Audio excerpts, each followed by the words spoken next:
We are live once again with the Madtown Minute.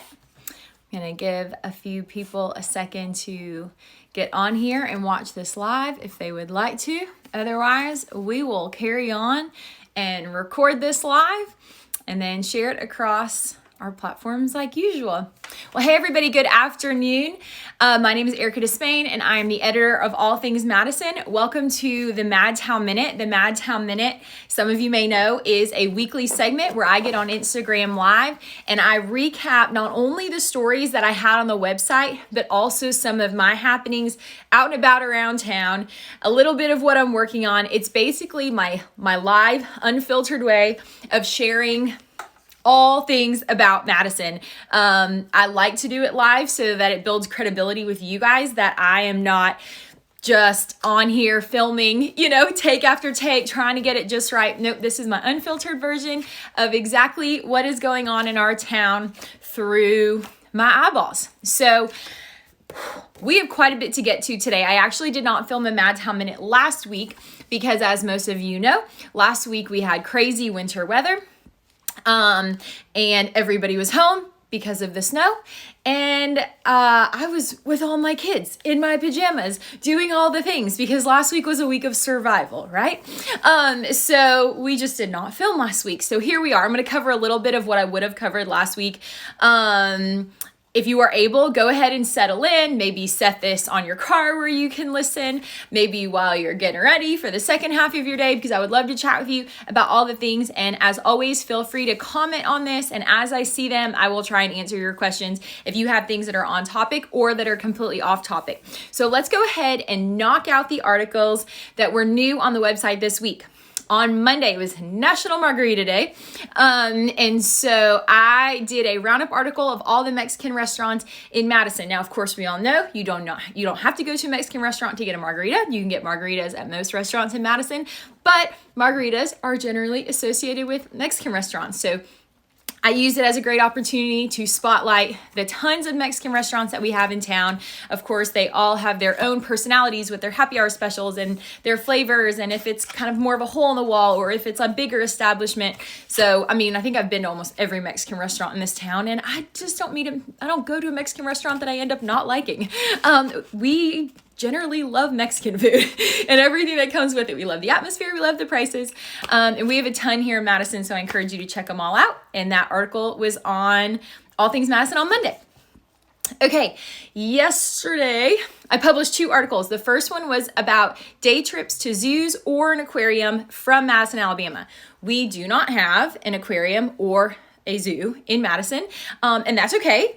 Generally, those are in bigger cities, or there are some states that focus on those a little bit more. We used to live in Kansas where there was a zoo in almost every city. That's just something that their state focused on, but that's not the case here in Alabama. So if you were interested in a day trip to a zoo, I put up a big list, including what their hours are, what days they're open, and how much money you can expect to pay at each one. I will say, that I did not include in the article places that were further away. But if you talk to people who have lived here a while and they've been to a bunch of the zoos in the Southeast, people will tell you that the Montgomery one is great and that the Memphis one is killer. People also really like the Atlanta Zoo. I didn't include those in the article because they're not quite day trip distance. In fact, a girlfriend and I were upset to see the Memphis Zoo my phone told me yesterday it was 4 hours and 45 minutes away. That surprised me. I didn't think Memphis was that far because we've driven there a few times. So I shouldn't remember that. But I've heard it's fantastic. So if you want to do an overnight trip, that would be great. And I also did not include the Georgia Aquarium, which is in Atlanta, downtown. We went there 2 years ago and it is fantastic. Pricey, but it's because it's nearly a whole day attraction. So I think it's important to keep that in mind when you're going to a really nice zoo or aquarium. The entrance is not going to be a $5 fee, and that's because it's not a quick outing. It's something that you're going to do all day. So the price is going to be a little heftier because hello, these are real animals and real sea life that they have to take care of and provide for, and that's what your entrance does.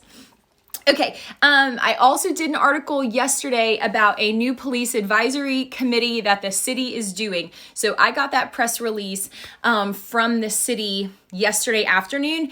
thought it was so great and immediately wrote the article. If you don't know what I'm talking about, you can go read that on All Things Madison. But basically, our interim police chief has gotten together with Mayor Finley and our city council, and they are putting together an advisory committee of sorts where I think they're going to have 9 people who are going to be volunteers, but they're going to serve anywhere from 2 to 4 years on the committee.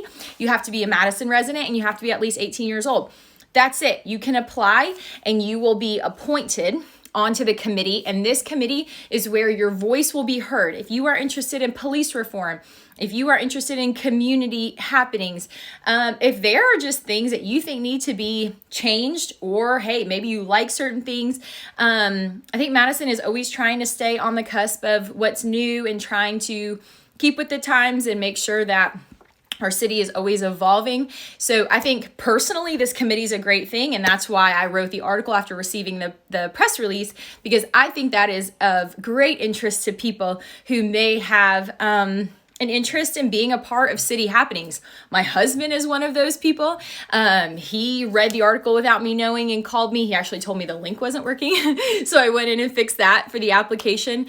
He was like, that sounds really cool. So if that's you or your spouse or a parent or a friend who is interested in community happenings and wants to make a difference, apply for that.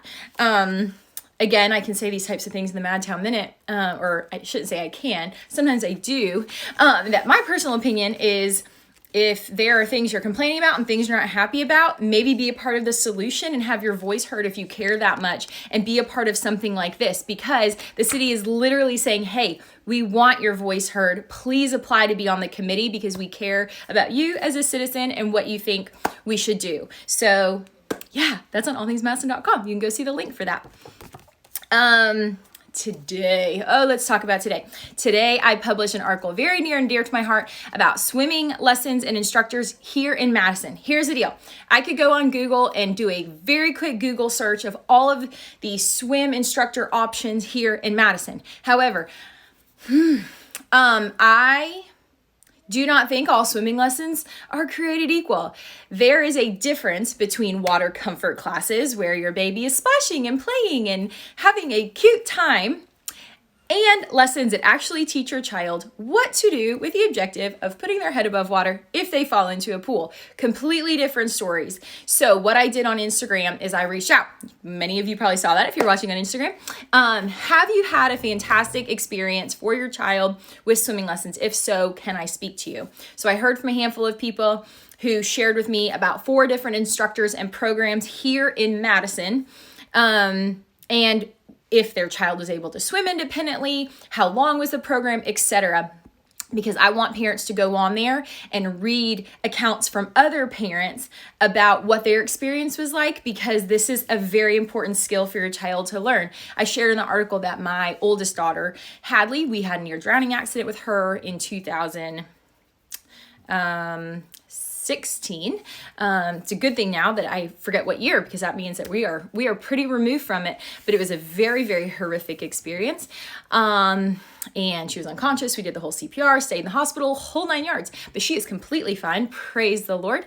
No brain damage. And she is the most exceptional swimmer you've ever seen. I mean, a complete fish. And she's been a super strong swimmer ever since she was 4, after doing ISR classes, which teach you not only the objective of getting your head above water, but also how to swim. So our 18-month-old daughter is going to start ISR here. I just registered her yesterday, but there are all kinds of fantastic swimming options. And if you are a parent that cares about the whole swim safety thing, I hope you'll read that article and then reach out to those instructors ASAP, because we don't have a lot of them, which means early bird is going to get the worm. So that is my soapbox about swim safety. It's very, very important. I would skip the water comfort classes unless you just want to play in the water. But if you would like your child to learn how to swim, consider something else. Okay. Last week, I published an article as part of a year-long campaign that I'm so excited to work on with a local church here in Madison, Building Church. So Building Church is having a women's event next Friday night at 7 o'clock. The theme is Grow Through What You Go Through. They are having an incredible speaker, Stacey Hennigan. She has an amazing story. I've heard little bits and pieces of it. I think it's going to be something that she is able to tie into many women's lives. It's going to be an incredible night of worship and the speaker and all kinds of goodies for women. Building Church told me that they have not had an event for women in a year. Their last women's event, which was March 13th, which we all know was the day the world rapidly began shutting down. And they are just excited and on fire to have this event. They're going to have it in person and online. You can register for it just so they get a head count, but it's completely free. So I encourage you that if you are a woman and you need a pep in your step, if you are looking for a church home, if you are a ministry leader at another church, or you have a church home, but you're just looking for a night out, something to fill you up in that regard, I encourage you to go check that out on allthingsmadison.com, or you can see my article and go straight to buildingchurch.tv. So that is a part of a year-long campaign that I am working on with them. I'm so grateful for their sponsorship of some areas of All Things Madison because it helps keep this resource going for all of you. Okay, whoops, I forgot my little note card fell. Okay, the weather was gorgeous this week. Couldn't miss an opportunity to share the article about all of the restaurants in town with patios. If any of you are on here right now and you hit up a patio, you can type in that comment thing which patio you went to. We're always looking for a good patio to go get lunch or dinner or like a little day date or evening. Yeah, let's see. Okay. Big topic this week was the announcement of the tentative rezone plan for elementary schools. Hot topic. Gosh, I don't even know what to say about this topic. West Madison is closing. Midtown Elementary is opening. So we will have the same number of schools, but Midtown is going to have about 400 more students, essentially almost doubling the size of the school, which causes the need to rezone and shift some things. The reason this was dramatic this week is because many areas, neighborhoods were rezoned for new elementary schools. And that is, a cause, it's a disruption for many people. It causes some angst and just lots of big feelings. And I completely understand. The thing with Madison City Schools, if you are unaware, is that you do not necessarily go to the school that is closest to you. You can go on allthingsmadison.com and read a big article I wrote maybe September-ish about things that contribute to making Madison City Schools so award-winning in the state. If you look at school ratings, every single elementary school, middle school, and high school in our city is top of the board.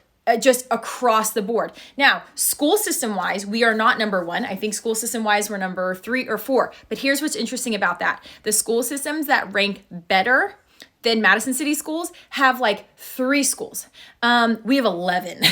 So big deal. The fact that we have 11 schools and they all rank great, which put us at the top. But it comes from a bit of discomfort with these rezoning issues, because one of the things they strive to do to keep our schools on top is they try to keep things socioeconomically balanced, obviously keep the schools balanced with the capacity percentages and the free and reduced lunch percentages, and that sort of thing. This was started, I believe, by Dee Fowler. He was our superintendent 2 superintendents ago when Madison City Schools became a thing and broke away from Madison County Schools, I believe. So it's just tough because for me personally, my girls are not going to be zoned next year for the school that we are closest to. We are going to be a solid 12 to 15 minute drive, maybe longer, from their elementary school next year. I'm not thrilled about that at all. I would rather them be on the bus for approximately 3 minutes and be home. So yeah, I'm one of the people who is I wish that the outcome was different, that my girls were going to go to a school that's closer. However, I am also someone who is going to be selling a house this summer and buying a new house that we're building this summer. And I'm so grateful for the retention of our home values, because no matter where you purchase a home in Madison, your kids are going to get the same services, the same level of teachers. The schools are all excellent. And as someone who's been a public school teacher before, that's not the way it is across the country. There are systems, most systems, many of them in Alabama, where you have your good schools and your not good schools. And the schools and the neighborhoods by the good schools have good home values. And that's just not the case in Madison. So I will say, again, this is Madtown Minute, so whatever comes out live. I am so appreciative of the retention of our home values, and that every single kid in this system has the same opportunities. That is so important for our kids, that they have the same opportunities no matter what school they go to. However, me personally, I don't like that my kids may be on a bus for 15 minutes next year from one stop to the next. No, I don't like it, but I'll take it. And you know what I also realize is that I don't know what goes on behind the scenes with the school board. Those people work their tails off. They really do. The school board and everyone, Dr. Nichols and all of those who work really, really hard. And they also know that, man, we're not going to please everyone. And I recognize that must be really hard. When you are in a position that you know you are not going to please everyone, that's challenging, because you just can't possibly be able to share with everyone your thoughts. So that's hard. So, okay, enough about the schools. By the way, if you do have strong feelings about it, you can go ahead and submit your thoughts. The plan will be finalized, I believe, on March 2nd. So don't hold me to that date, but around that. Okay, I'm looking on my little thing here. I did go get my eyebrows threaded today over at that thread by, what's it called? Maybe just Thread. Maybe it's just called Thread. I don't remember. But I actually wrote an article about them about a month and a half ago. Mina, she's so sweet. She runs it all by herself. She works 10-hour days, 6 days a week, and she does a fantastic job. I like her, and she works so hard. She moved here from India a few years ago. And so if you need eyebrow threading or facial threading in general, go check her out. Threaded Beauty. That's what it's called. Over on Hughes Road, across the street-ish from Phase 3. As far as working outside of the home this week, I did a little bit of work at Grounded Coffee, and then I also ran into JoJo's Nutrition and got one of their loaded teas. They have free Wi-Fi, and I sat there and did work. That place, shout out to JoJo's Nutrition. You guys do very good business. I mean, that was a revolving door. They said they get a lot of traffic from Phase 3. So way to go, guys. That's awesome to see a new business that just opened in October doing so well. And I got 2 teas that were both awesome, super low calorie, and tasted great. And I appreciated their free Wi-Fi so that I could work away from my children. Okay. Finally, shout out to Rosalie Sutherland over at Oakland Springs. She is one of their agents over there and does a fantastic job, loves the community, and does a great job sharing all about the village of Oakland Springs. We are going to be starting a little partnership with them to just do a little bit of advertising, and advertising in the form of just getting the word out about what's happening over there in that amazing community. I know I get a lot of questions about, hey, I drove on Huntsville Brownsferry Road and there's these cute houses, but it's kind of a small neighborhood. What's going on over there? You have any insight? You have any idea? That neighborhood is going to be the sister property of Rosalie. Do you want to be on here? Give me a thumbs up if you do, and I'll put you on. If you want to be on if you want to be on, let me know, give you a thumbs up and I'll put you on.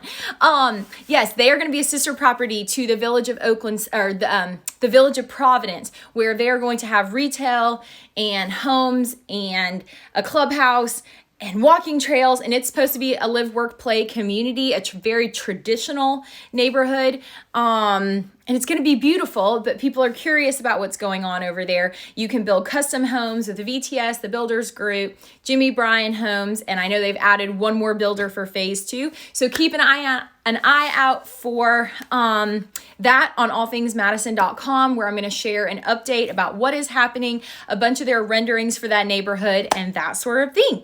And if you're not sure where that is, it is on Huntsville Brownsferry Road over by Burgreen. You're going to head west towards Athens and you will see it on your left. Are y'all tired of me yet? I've been talking for a while. What a beautiful week we had. I will be sending out my email tomorrow. So if you are not an email subscriber, please subscribe to that. There's a form at the bottom of every single blog post. So I would love to have you on there to get the behind the scenes via that way and links to everything. You never ever miss anything in my email because there's no algorithm. I control it. It's great. Okay. Thank you guys for tuning in. I hope you have had a great week. Have a great Friday tomorrow. Stay dry, and I'll see you back on this next week. Have a great afternoon. Bye-bye.